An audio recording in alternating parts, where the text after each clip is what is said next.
Paul George might be a Golden State Warrior, and I'm shocked. I don't know if this is actually gonna happen. I just turned on to ESPN on my TV today, and a lot of analysts like Stephen A. Smith, Adrian Wojnarowski, Wendy Windhorst, and the list goes on. People have been talking about the possibility of Paul George becoming a Golden State Warrior, and I'm shocked. I didn't know this was going to be a possibility. I thought Paul George was going to re-sign with the Clippers or might go to the Knicks or the 76ers, but it's looking like it's a possibility that Paul George might be a Golden State Warrior.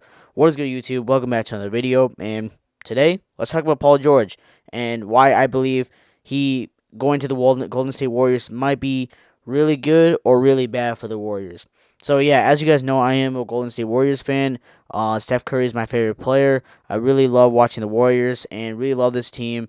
And I'm in a pickle right here. I just don't know if the Golden State Warriors signing Paul George will be a smart thing to do for the future, and just for the window of Steph Curry's career as a Warrior in the championship window, and just restoring this dynasty. Right, you got a lot of players like Klay Thompson, Chris Paul, Andrew Wiggins, all making big money, and like I don't know, like the possibility of Klay Thompson leaving the Warriors, it stings because Klay Thompson was just such a big part to this Warriors team.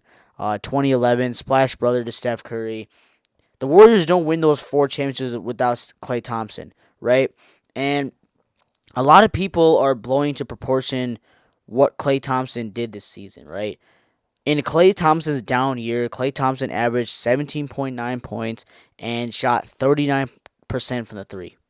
That is actually a great year for any decent and really good player in the league when it comes to shooting the three ball. 39% is above average, and the fact that people rip on Klay Thompson for shooting 39% after coming back from two grueling injuries, a torn Achilles and a torn ACL on two different legs, it's just crazy, right? I have never ripped on Klay Thompson.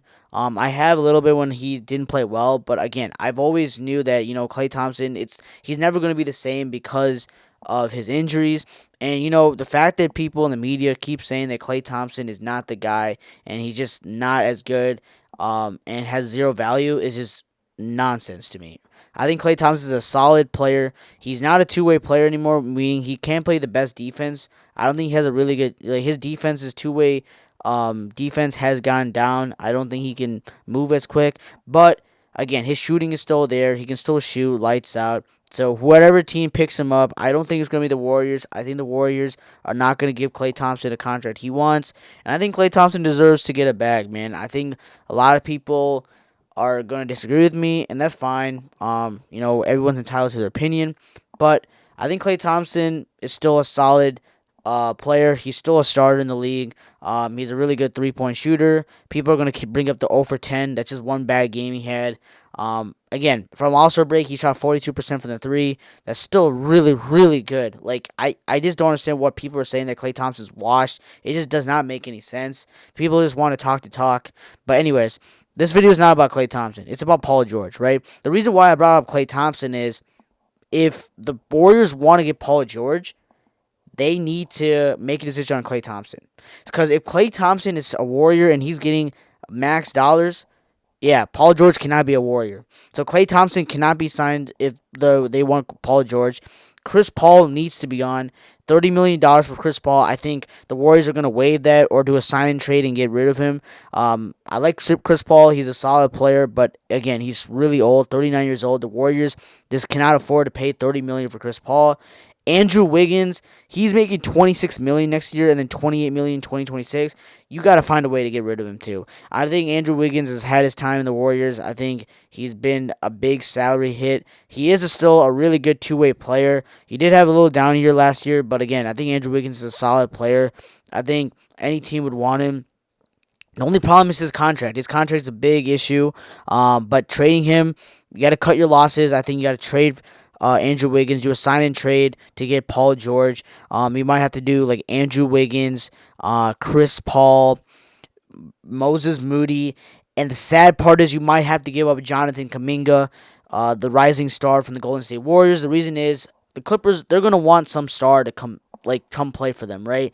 They're gonna want a rising star, and Jonathan Kaminga is a rising star, whether you like it or not. He's been improving so much year after year. He's shooting the three ball well. He's a very efficient scorer. I think he's grown from time to time. His decision making, his IQ is getting a little better when it comes to basketball. So again, I think that's a solid move. You might have to give up for a first round pick or like a second round pick to get Paul George, because I think the Warriors would not have enough money to give Paul George a max contract, because that's what he wants. He wants like a $200 million contract, $50 million a year. That's basically Steph Curry money. I think Paul George deserves it. He's a really, really good player, but you have to also understand that Paul George is not going to be he's 34 years old, right? So you got to also make a decision, the Warriors, like, do you really want to pay a Paul George 34-year-old guy for 50 million? You got to make that decision there. I think he's worth it. He's one of my favorite players. I'd love to see him in the Warriors uniform with him and Draymond Green. Podcast P, Waldo P, Pandemic P, you guys can call him whatever you want. He's still a solid player for the Clippers.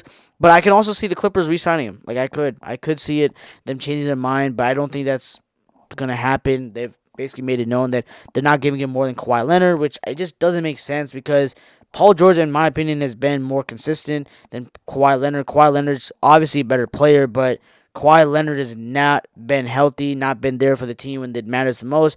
2 postseasons in a row, Kawhi Leonard has missed games during the first round. So again, reliability, Kawhi Leonard's not there. So I understand why Paul George might want some change of scenery. But again, the question is, if the Warriors make this decision to get Paul George, is this going to be enough to win in a stack West and beat the Boston Celtics? That's the big issue, right? It's not even beating the Boston Celtics. It's getting to the finals. Getting to the finals in 2022 was a lot easier than getting to the finals in 2024. 2024, the West got a lot younger, a lot better. You got teams like the Denver Nuggets. You got the teams like the Minnesota Timberwolves. You got teams like the Phoenix Suns. You can say Phoenix Suns, I mean, they're decent. I think they're going to be fine. You got teams like the OKC Thunder. You got teams like the Dallas Mavericks, who were the Western Conference champions last year. I think the Clippers are gonna fall off this year, but you got the Clippers.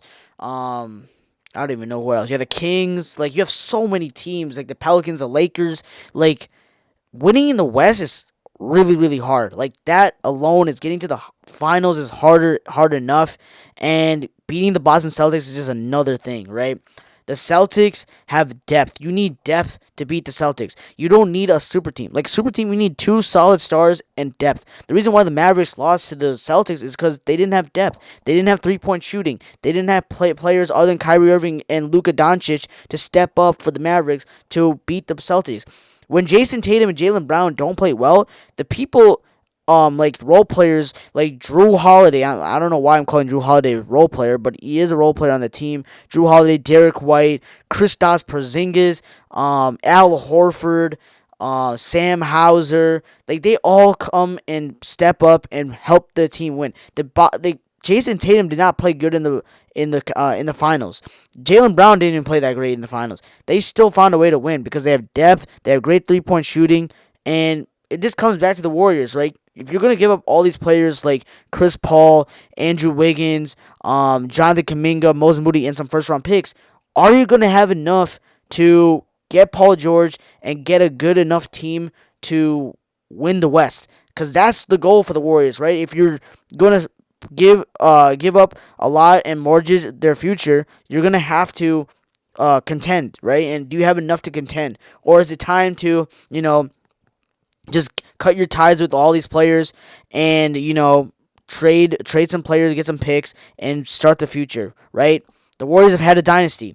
Maybe the dynasty might be over. You never know. I think the Warriors, in my opinion, I hope the Paul George trade happens. I would love to see Paul George in a uniform, but I can see why the Warriors don't do it, because of the future. I believe in Jonathan Kuminga. I think he could be the future of the Warriors. Brandon Pajemski could be the future. But y'all let me know in the comments. Do you guys think the Warriors should trade for Paul George? Y'all let me know. Peace.